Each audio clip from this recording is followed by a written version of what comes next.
our second week of class already. So our goal today is I'm going to work through a notebook that it's a lesson that's posted on my GitHub repository. So I have a link here. There you go. So everything that we're going to talk about today is contained in a lesson that's posted on my GitHub repository here as a Jupyter Notebook file.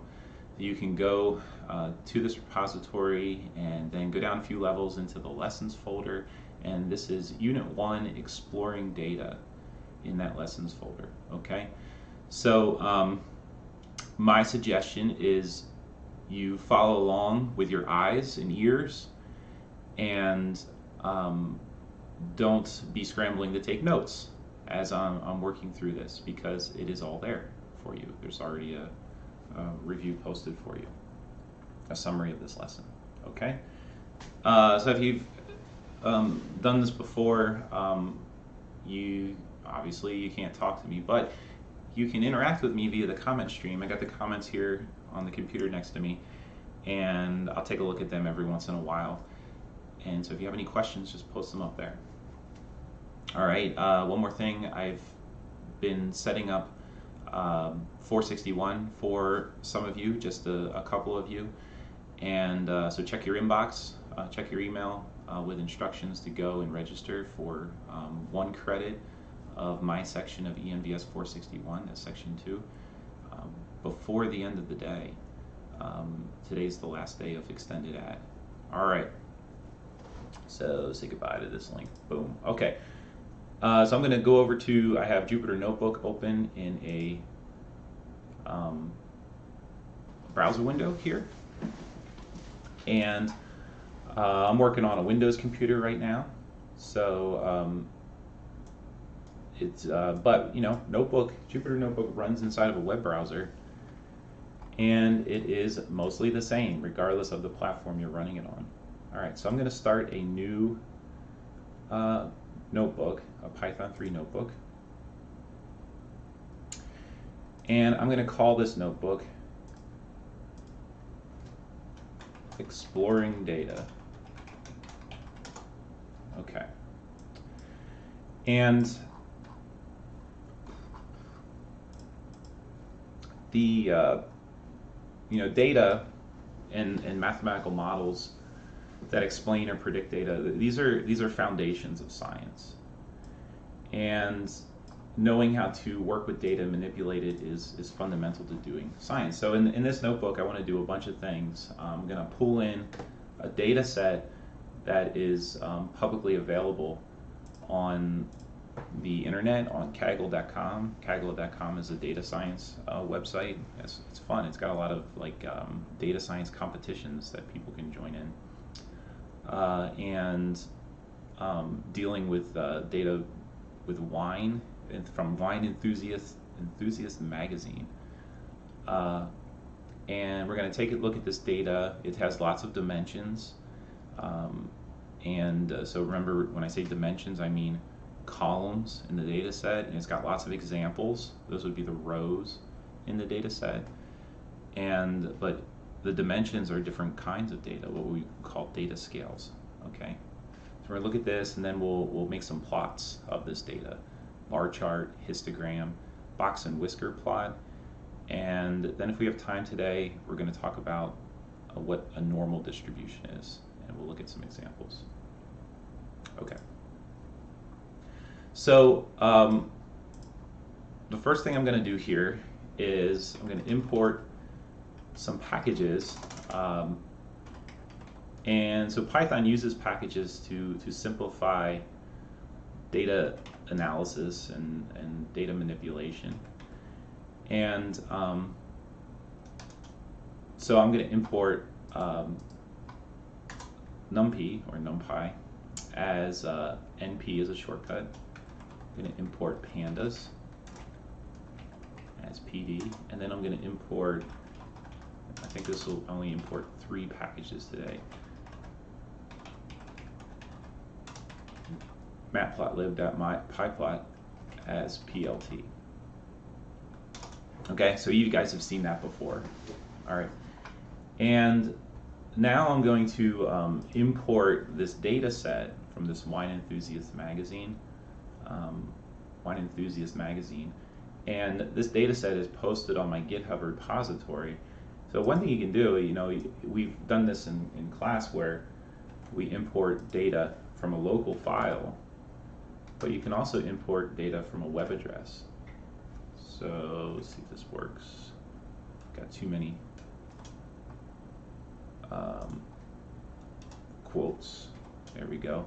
So this is a URL to my GitHub repository, and so this data set's called WineMag Data 150K, 130K. So there's 130,000 examples in this data set. It's a very big data set, and it's a zipped up file archive.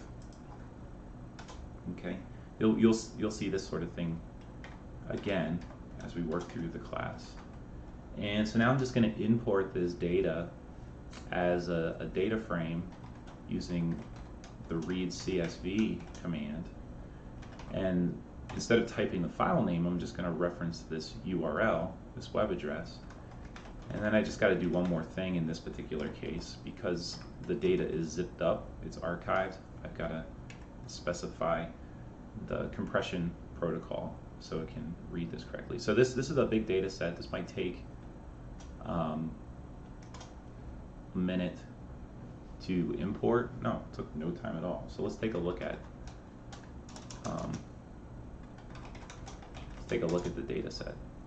Oh, it's not wind data, it's wine data.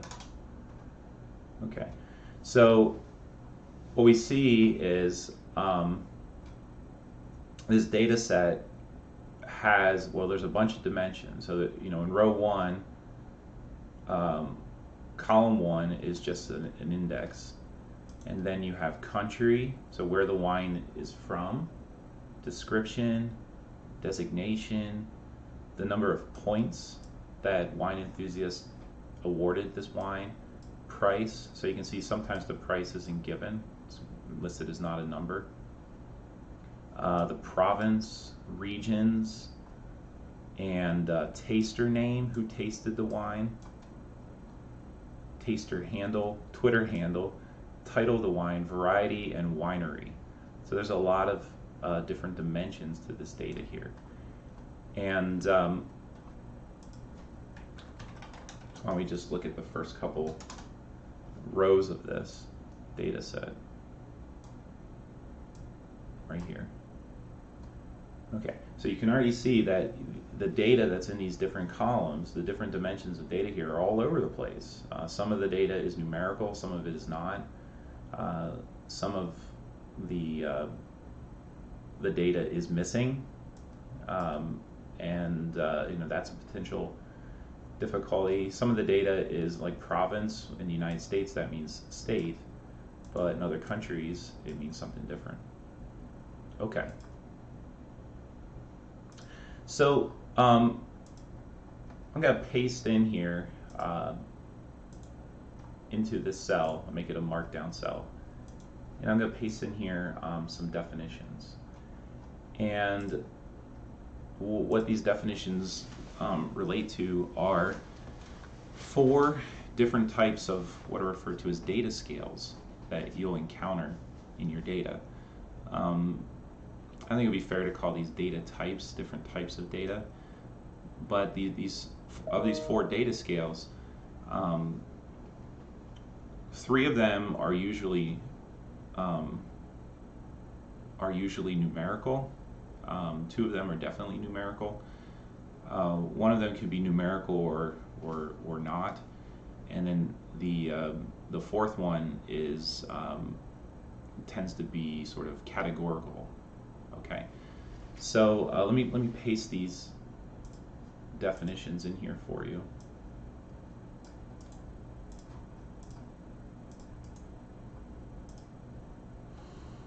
And I just got to separate them.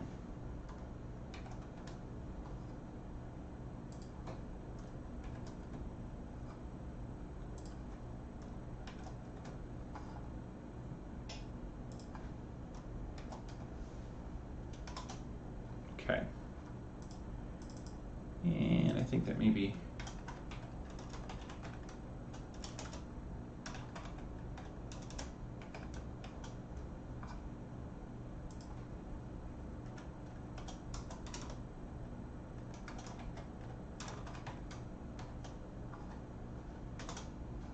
So nominal data. These are categorical labels. They could also be symbols or names. And none of these category names have numerical significance, and there isn't a natural order to this data, this type of data either. So, let's think of some examples of what nominal data would be. It would be things like, in this data set, the wine variety, the winery name. These are nominal dimensions of this data set. There may be a finite number of different labels that you can have in a nominal dimension of your data. Think of like, if you're maybe doing a tree assay and you're saying, you're out there looking at trees to see if they're infested with gypsy moth, and you end up saying just yes or no. So for tree 1, is it infested? Yes or no. Tree 2, is it infested? Yes or no. That's nominal data. Okay, so some of you are going to have data that's like this. All right. Ordinal data. Let's make that strong.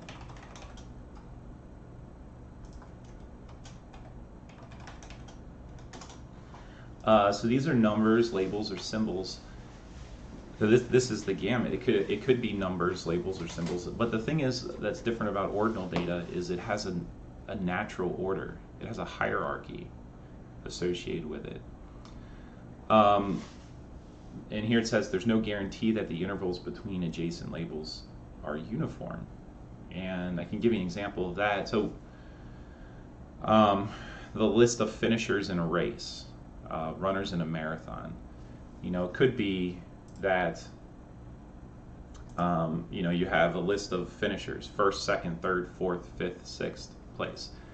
There's an order to the finishers, but you don't know the relative amount of time that it took the different runners to finish. So for example, the difference between 1st and 2nd could be like 100 milliseconds, and the difference between 2nd and 3rd could be 2 minutes. So you can have different intervals between the values, but there is a definite order. Okay. So, so this type of data can be numerical, but it's you got to be careful because it doesn't. If you list your data 1, 2, 3, 4, 5, it's not telling you that those data points are equally partitioned on the number line the way the numbers 1, 2, 3, 4, 5 would be. Okay. So some of you might have an example of data that, to take my previous example of the gypsy moth infestation. So instead of just saying yes or no, the tree is infested, maybe you give it a rating. So you have no infestation, some, or complete infestation or something like that. So those are 3 different levels of infestation that definitely have an order and severity. Okay, so that would be an example of ordinal data. All right. Next up, interval data.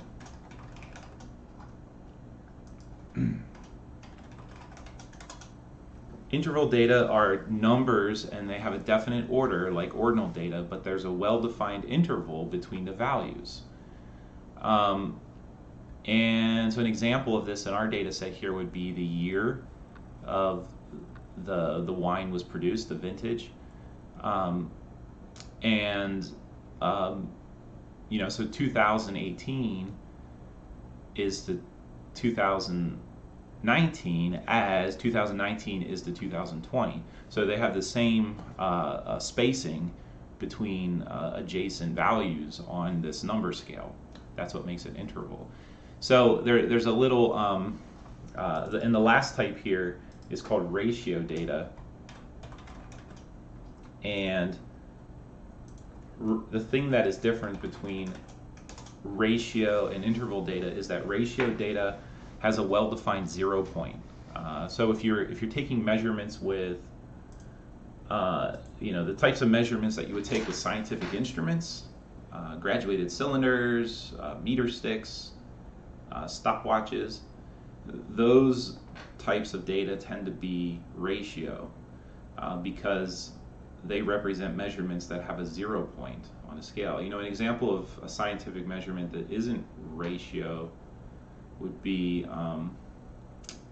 well, I should be careful. I was going to say temperature, and the reason is because 0 Fahrenheit and 0 Celsius mean different things, so there's not a well-defined 0 point when it comes to temperature scale, but there is an absolute 0 at 0 Kelvin. So it just depends, I guess, on the units that you're using. An example of data that is interval but not ratio would be something like year, because there is no 0 year, if there is in our calendar, but years go beyond that. So if you think about a meter stick, you're measuring the lengths of pea plants that are growing in your greenhouse. You're not going to actually measure a length of 0 in practice. But what I'm getting at is that the instrument that you're using, the scale that you're using, has a 0 point, and there's no such thing as a negative value. Like, you're not going to measure the length of a pea plant and say it's negative 10 centimeters. All right. So you need to have a grasp of the type of data that you have in order to know what kind of analysis you're going to do. Okay. So you need to know whether you are working with nominal, ordinal, interval, or ratio data. All right. So let's work on visualizing some categorical data. So what we're going to do here is we're going to visualize the sum of the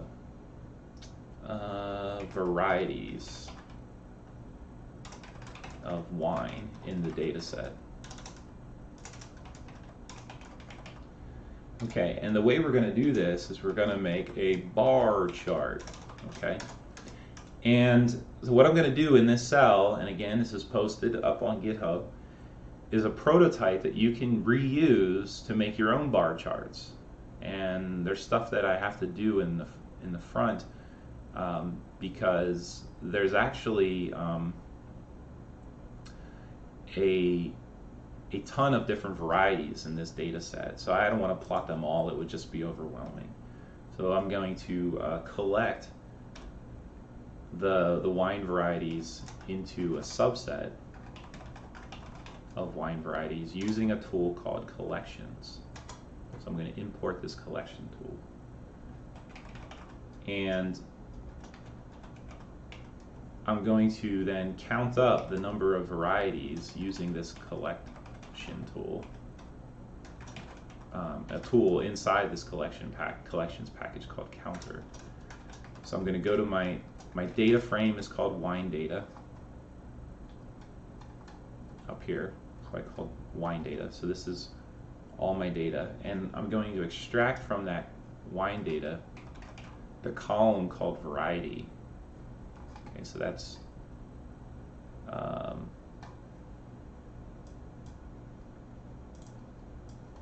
this column right here. So it's things like white blend, Portuguese red, Pinot Gris, Riesling, Pinot Noir. Okay, and it's a little bit of a huge data set. Some of the values aren't well defined, so I got to do this in order to correct for that. You won't end up doing this, probably with your data. And then I'm going to convert this into what's referred to as a dictionary. And what all I want is the most, in this case I only want the most common varieties. I'm going to pull the most common varieties out. Okay, just the 7 most common varieties. Okay, so I'm going to run this, and it helps if I have No spelling errors. Okay, and let me just show you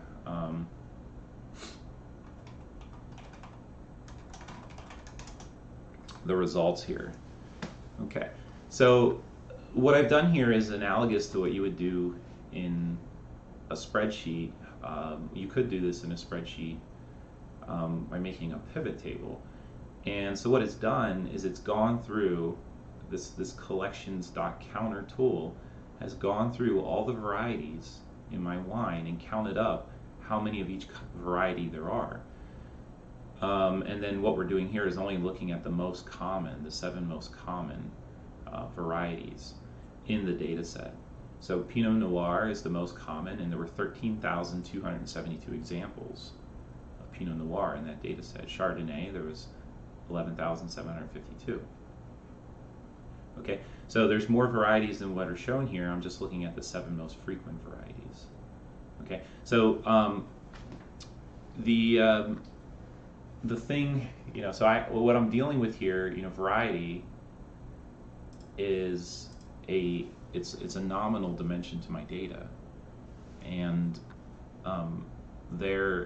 when you work with nominal data, usually what you're going to do is tabulate the frequency of different values, which is exactly what we did here.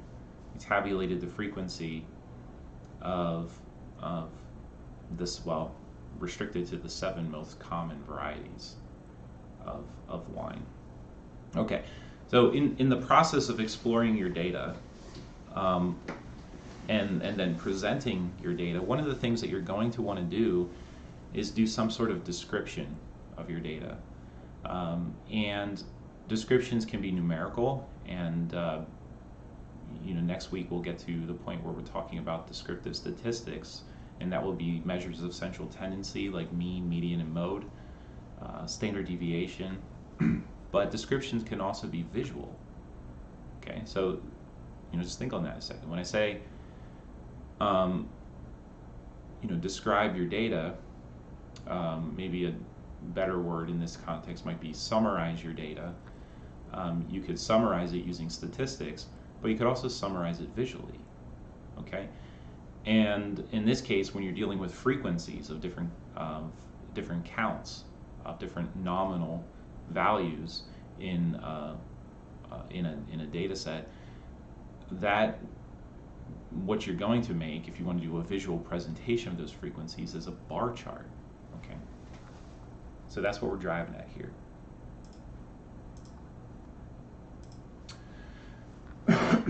All right, so what I'm going to do is, this type of data structure here is called a dictionary in Python, and it's got keys, all right, and it's got values. So each key has a value associated with it. So, we want to look at these things separately. So what I'll do is I'll create, the keys are the varieties.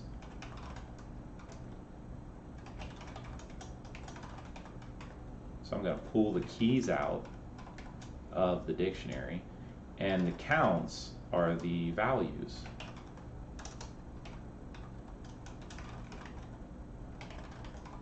Okay, so I'll pull those out, and now I'll use matplotlib, referenced by PLT. It's got a tool called bar for bar chart, and what you pass this function in order to use it is the thing you want to be along the horizontal axis, varieties, and the thing you want to be on the vertical axis.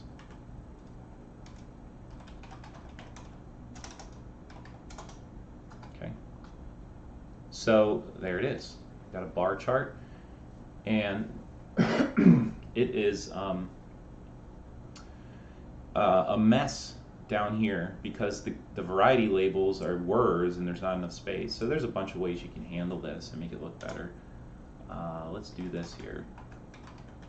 Let's take the X-Tix labels and rotate them 90 degrees. And at the same time, let's add a Y label here. The Y-axis represents the frequency of these different kinds of wine. There we go. And in this case, the the frequencies are ordered from greatest to smallest, but it wouldn't necessarily have to be the case. One thing to realize about a bar chart is there's no logical, well, I shouldn't say logical, there might be a logical order. There's no natural order to the values that you're plotting along the horizontal axis. It's not like, this isn't a number line. Pinot Noir is not less than Chardonnay, is not less than Cabernet. This is just an order. You could use a different order to present the data here.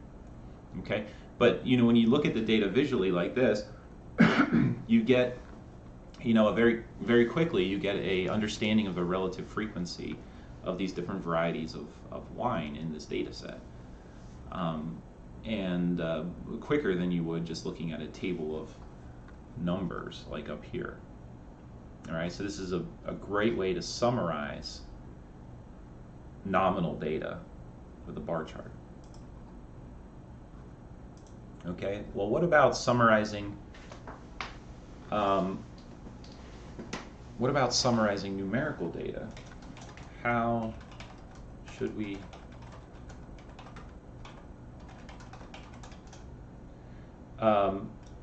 and so the difference is with numerical data, so this could be most likely ratio or interval type data.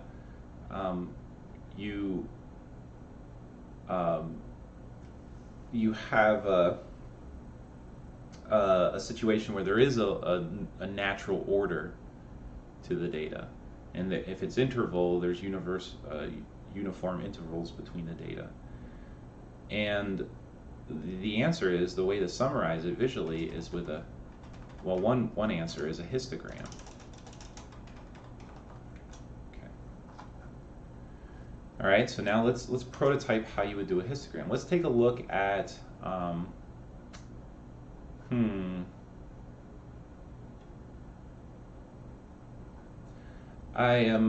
okay, let me copy and paste.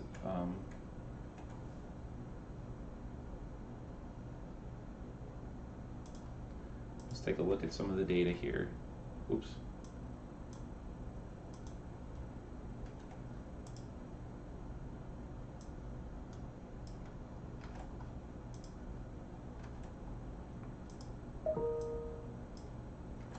So let's pull out the scores data. So let's call it scores. Maybe I should call it points. But let's pull out this column of our data set, the points data, and let's take a look at it. All right. So it looks like it actually looks like it's arranged in order of smallest to the largest, and it looks like 87 is the smallest value you can have. Let's see, how many wines or scores? How many scores are there? So I can find the length of this data set. Yeah, so there's just shy of 130,000 wines in this data set. And maybe we want to know, well, what are all the unique values that are in here? You can use, there's a function in NumPy called unique that will look through all this data and it will show you all the unique values. So it looks like I was wrong. There's wines that are scored 80, 81, 82, 83, 84, 85, 86, 87, 88, 89, 90, 91, 92, 93, 94, 95, 96, 99. There's even 100 somewhere in here. And then there's a bunch of wines that aren't scored. So they're rated not a number. Okay.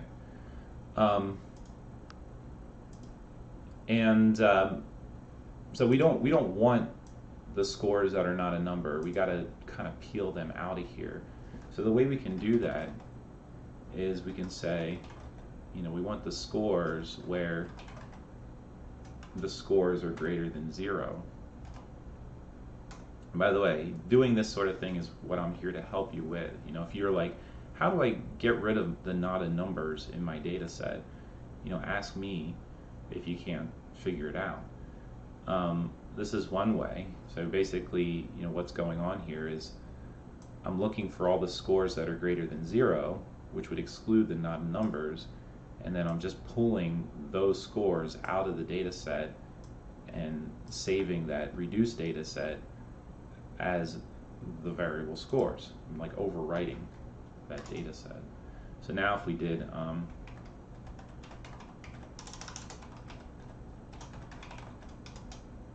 got rid of those not in numbers, they're not there anymore. All right, so from this point, making a histogram is pretty easy. You use the hist function, which is part of matplotlib, and the histogram is going to be histograms of the score data, and then you can specify how many bins you want. Let's just pick a number 10. You can specify the color you want your bins to be, maybe green, and let's take a look at it.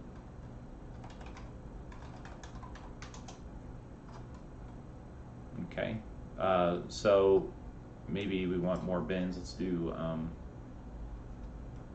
20 bins. Let's do, how many different values are there? 1, 2, 3, 4, 5, 6, 7, 8, 9, 10, 11, 12, 17, 18, 19, 20. There's 21 different values. Let's do that.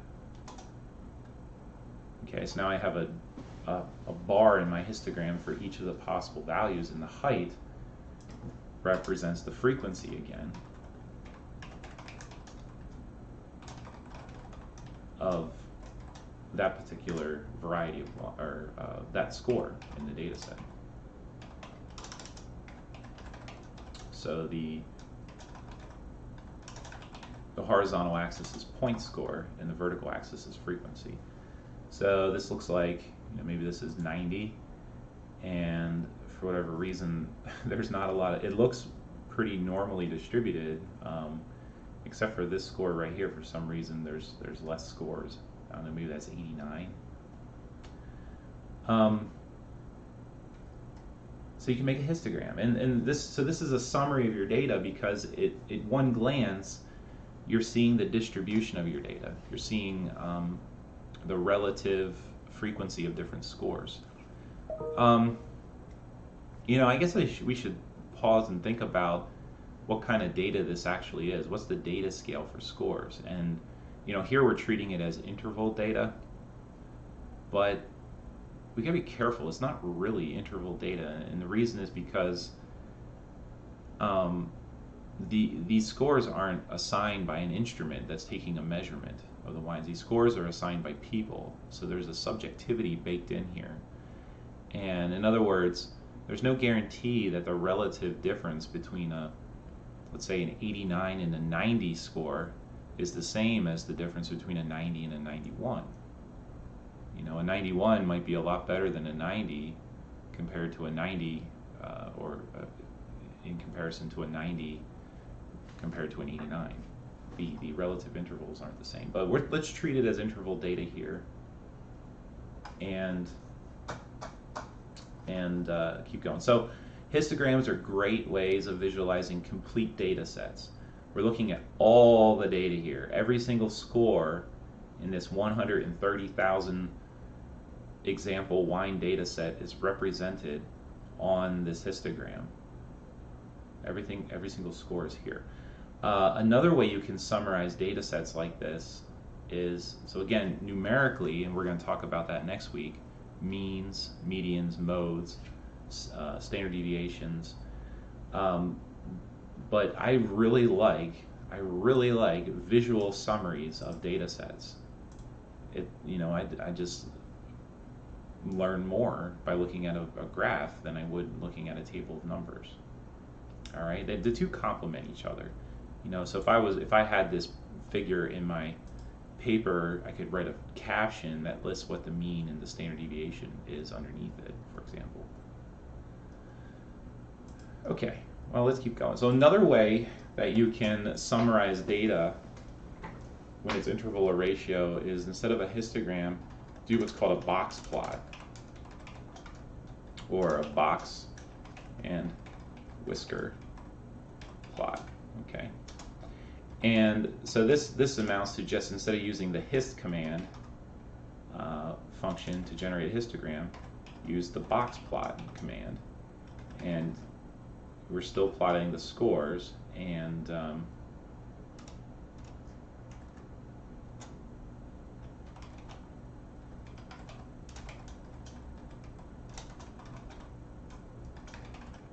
the X label's the same. Let's take a look. Okay, so the box plot is it's turned on its side here, and now the point scores are on the vertical axis, and there's only a single there's only a single box plot here. It's labeled 1. You could turn that off.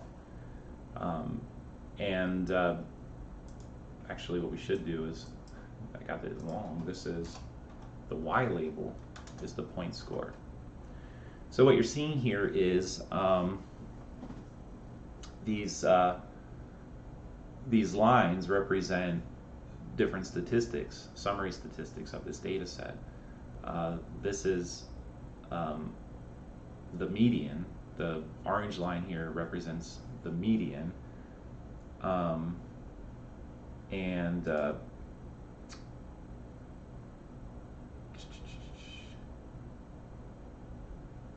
on a second.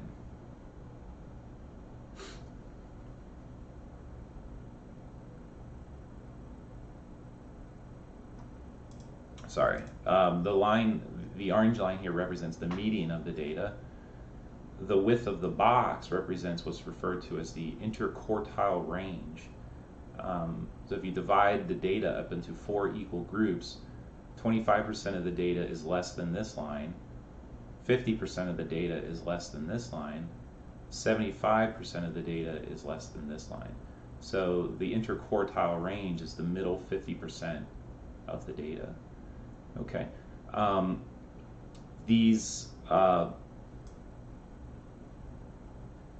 other lines represent the maximum extent, the maximum values. But here there's actually 2 values that are considered, or at least 2, that are considered outliers because they're beyond 1.5 times the interquartile range. That's what's going on here. So you can turn the outliers off. You can also, if you want to make this horizontal, you can do this. Just say, you want it to be vertical, false. You don't want it to be vertical. You want it to be horizontal instead. You can make it horizontal.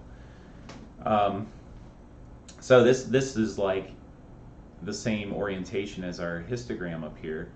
And here's a measure of the middle of your data. 50% of it is to the left and 50% of it is to the right. Here's a measure, a summary of where half of your data lies in this box between like 86 and 91 scores. And then these represent the maximum extent of your data, or 1.5 times the interquartile range, whatever's less. And in this case, there are a few outliers which are shown separately. Okay. So if you want to summarize numerical data, 2 good options are histograms or box and whisker plots. What you do just depends on the nature of your data, how many data sets you want to compare to one another visually. Okay. So let's do one more thing. This score data is, you look at this, and this looks like, at first glance, it looks like a normal distribution. It looks pretty, or Gaussian distribution. Bell-shaped curve. It looks like it's pretty symmetric about some middle point. Not perfectly symmetric, but it looks close. All right, let me show you what an actual normal distribution looks like. All right.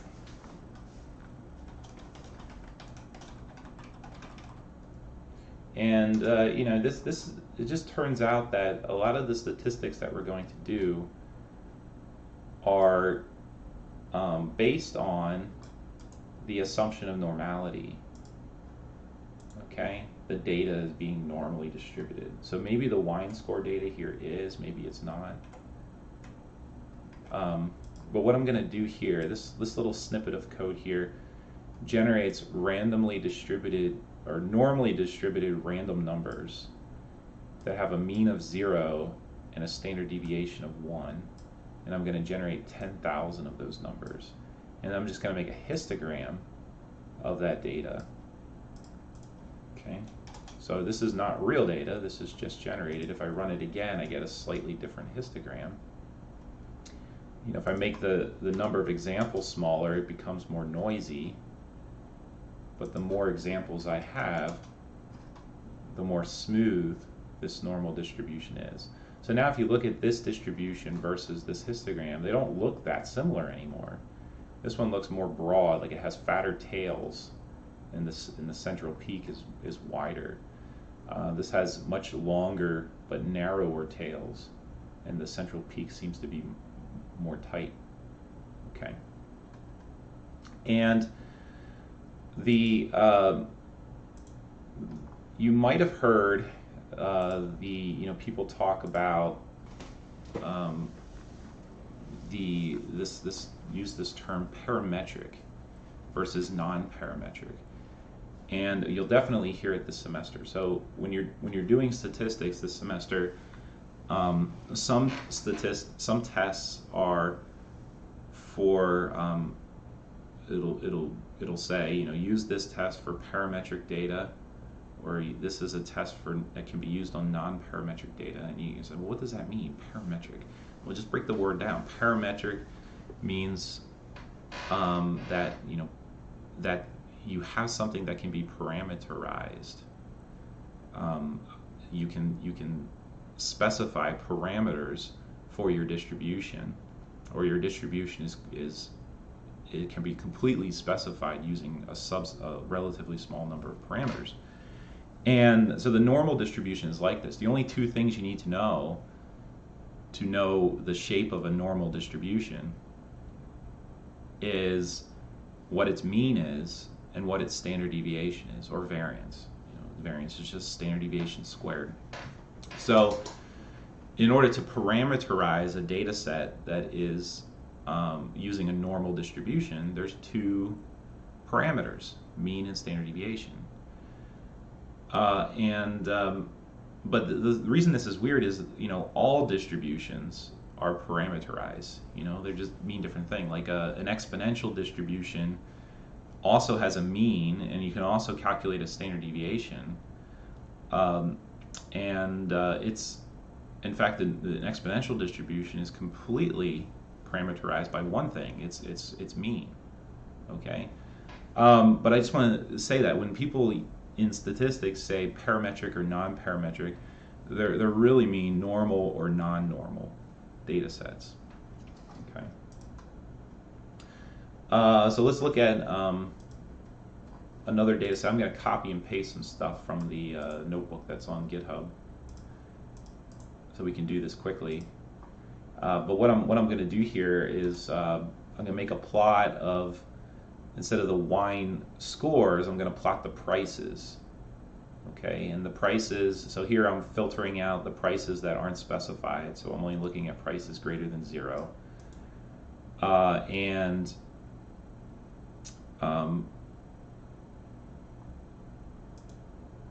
then I'm going to plot it. So I'm going to plot the price. I'm going to make two side-by-side histograms, and one of the histograms is going to use a log scale, and you'll see why when I make this. So let me make this figure.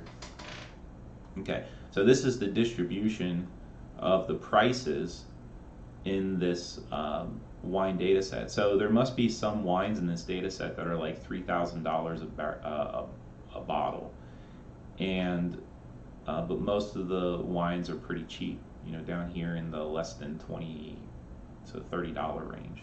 See this huge bar. This is just showing the same data, but now it's using a log scale on the vertical axis here, and that stretches out the data a little bit, so you can see there are a few examples of really expensive wines. There's one wine that's over $3,000, looks like two that are around $2,500, three that are around $2,000 a bottle. Needless to say, I will never be tasting any of those wines. They're probably not that much better. But this is an example of a data set. If you look at this right away, your eyeballs tell you that this is not normally distributed data. This data is not a bell-shaped curve. This data is more exponential. most of the data is clustered around 0, and then you got this long tail where there's some really expensive wines. Also, there's no such thing as a negative price. I don't think they pay people to take wine very frequently. So the last thing I want to show you is, and I'm just going to keep going until I get through this, but if you guys have to leave at 10 o'clock, that's fine. But I want to get through this. You can come back and see it later. I want to talk about something called the central limit theorem. And what this theorem represents is that, well, let me take a step back. A lot of the stats that we'll do this semester are based on the assumption of normality. But that assumption isn't that the data itself is normally distributed, because what we'll find is a lot of the statistics are statistics that operate not on the data itself, but on the means of data sets. Or to say this a little bit more carefully, the stats deal with the means of repeated samples. So it's like if I went to this data set, let's say that this data set represents the entire population of wines that have been reviewed by Wine Enthusiast magazine. So we have every single example. That's not the way you typically deal in science. You go out and you sample. It's like if you were studying, trees in George Washington National Forest, you wouldn't go out and visit every single tree. You go out and sample some trees, and you try to infer something about the population from that subset. And so you could do the same thing in this data set. Instead of we can assume that all the wine data in the world is at our fingertips, but we can sample it. I can go and I can pull 10 wines and say, what's the mean of these price of these 10 wines? And then I could do it again, and I grab a different sample of 10 wines. What's the mean price of these 10 wines? Do it again, do it again. And so what you can do then is you can build up not a distribution, a histogram of the actual data, but a histogram of the sample means. Every time you sample, you calculate a mean and you plot it on your histogram, and you do it again and again and again and again. So you build up a distribution, a histogram of sample means. Okay. So here is the importance of the central limit theorem. What it says is that it doesn't matter what your underlying data looks like, what its distribution looks like. You're guaranteed that if you plot not the data itself, but the distribution of sample means, that distribution of sample means will approach a bell-shaped curve, a normal distribution, if your sample size is sufficiently large. So in other words, if instead of sampling 10 wines, I sample 100 wines, and I do that over and over and over again, my distribution of sample means is going to look better and better and better, more normally distributed.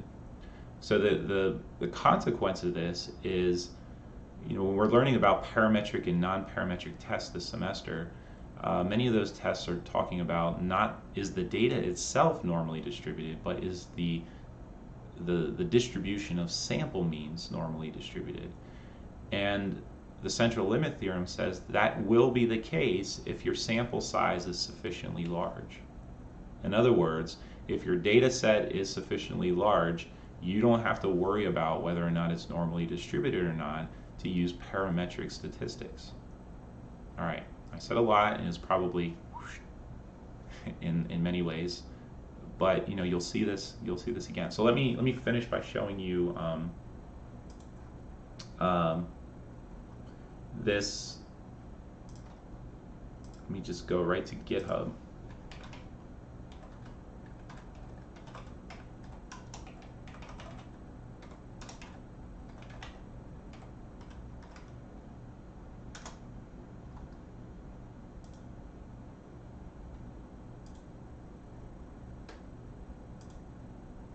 All right, so here is the finished notebook for today's lesson. Let me just go down to the bottom here. And you see there's lots of text notes here as well. Forgive the spelling errors. But what I'm doing in this last cell here is I'm calculating, so what you're seeing here are the distribution of sample means for repeated samples from this wine data set. So here the sample size is 10, and the sample mean, the average price of those samples, is definitely not normally distributed. But if I increase the sample size to 100, it looks more normally distributed. The mean is higher, of course, because now you're, well, no, it's not higher. Because we're talking about the average, not the sum. And then this is what it looks like if you have a sample size of 1,000. So as the sample size increases, the distribution of those sample means becomes more normally distributed, even if the underlying data is not. All right. So that's it for today. I'm going to clean this live stream up and post it up to YouTube as a separate video. But there's a playlist on my channel which will collect all the videos for this class. Okay, and I will link to it on the Sakai site. All right, so you guys have a great weekend.